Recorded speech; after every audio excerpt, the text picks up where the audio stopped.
Good afternoon. We're in chapter 20 of the book of Job today. Zophar sermon on the wicked man. How eager are we to dive in? Then Zophar the Naamathite answered and said, "Therefore my anxious thoughts make me answer, because of the turmoil within me. I've heard the rebuke that reproaches me, and the spirit of my understanding causes me to answer." I don't think it's the spirit of understanding of our Lord's Spirit.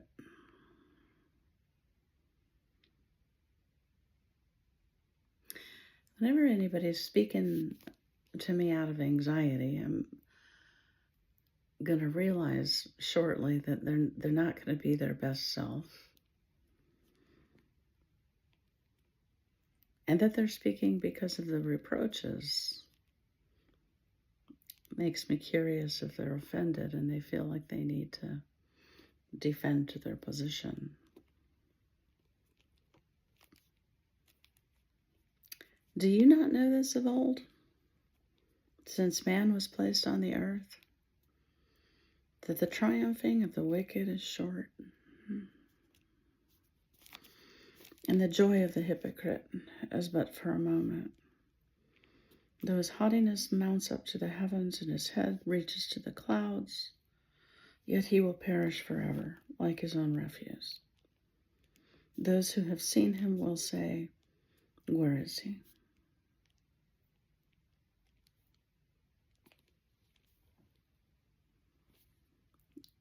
Part of this is true. In Psalm 37, we're told to fret not about the evildoers, that when we go to look for them, we won't even be able to find them.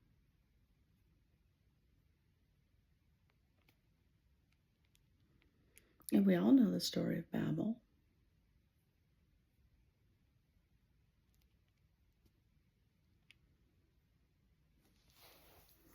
I used to wish that the triumphing of the wicked would be cut short. Really, really short.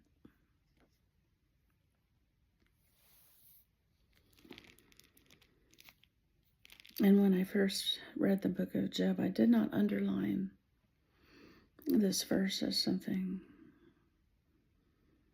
in which I could see God.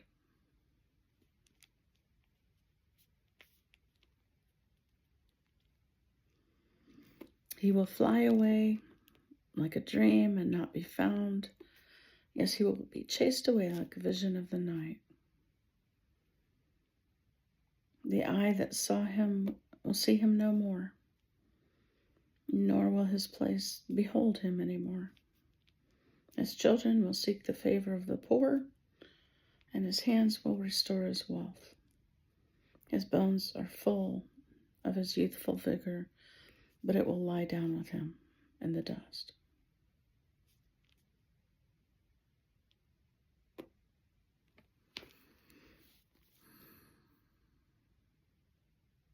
Have you ever put somebody in the category of wicked?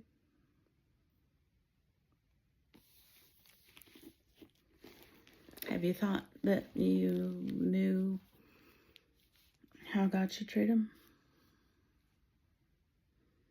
Did you beg God to treat him that way? How hard would it have been for you to see God bless him?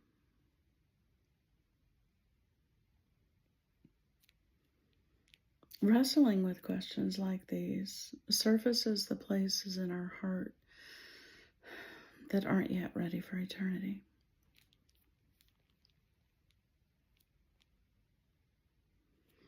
Though evil is sweet in his mouth and he hides it under his tongue,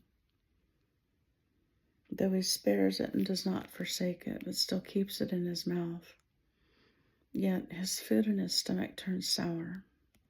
It becomes cobra venom within him. He swallows down riches and vomits them up again. God casts him out of his belly.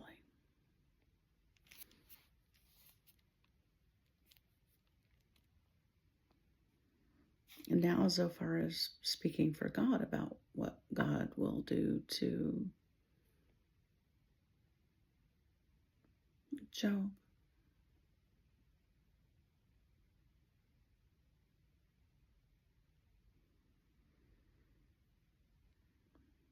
And in a way, Zophar is not just wronging Job, he's wronging God.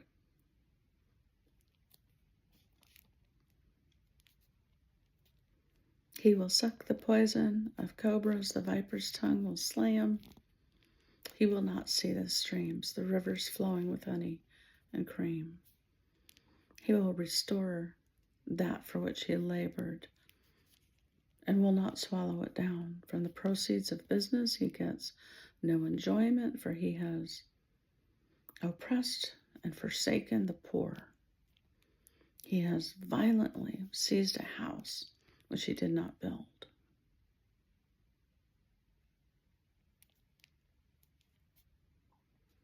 Were these things in Zophar's heart all along? Did he have a hidden place of judgment because Job prospered? And all of this is surfacing because now he has what he believes a legitimate understanding of what's true.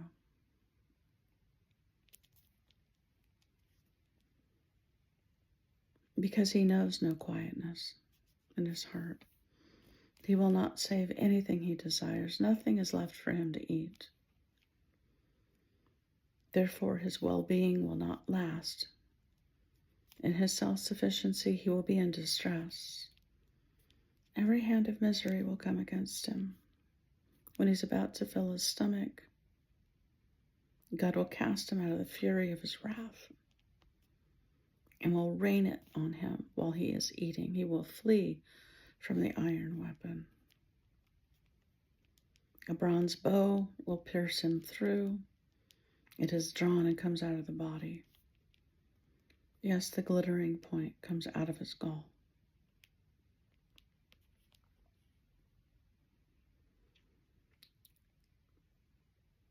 It sounds like a curse that he's wishing upon Job.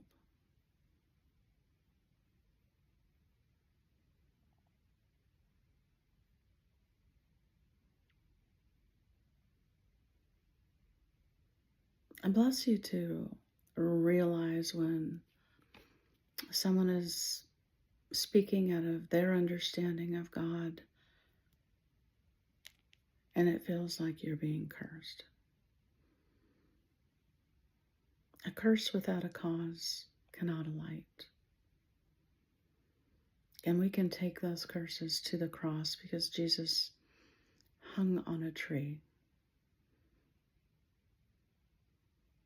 to take the power of every curse that's ever been spoken against us. We can refuse them. Terrors come upon him. Total darkness is reserved for his treasures. An unfanned fire will consume him. It shall go ill with him who is left in his tent. The heavens will reveal his iniquity, and the earth will rise up against him. The increase of his house will depart. And his goods will flow away in the days of his wrath. This is the portion from God for a wicked man, the heritage appointed to him by God.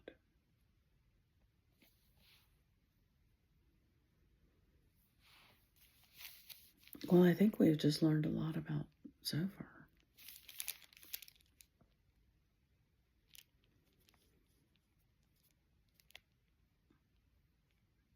He's got a lot of fear of snakes and he likes food.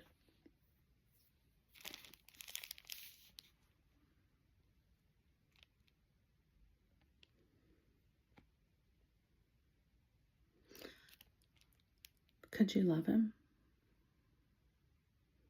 Could you see him the way that God does?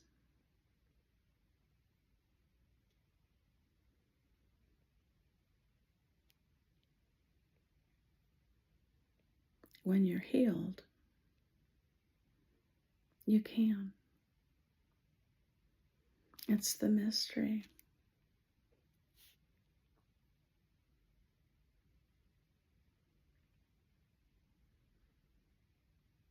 And we can't judge him because we have all, like sheep, gone astray.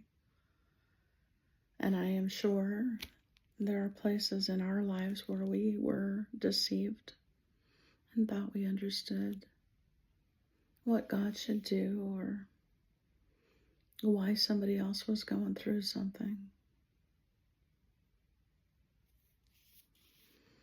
I bless you to withdraw your judgments that you've made about others.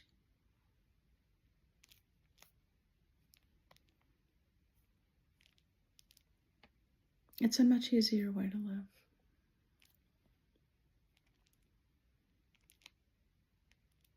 In the quietness of a heart that knows peace is beyond value. I bless you in Jesus' name today.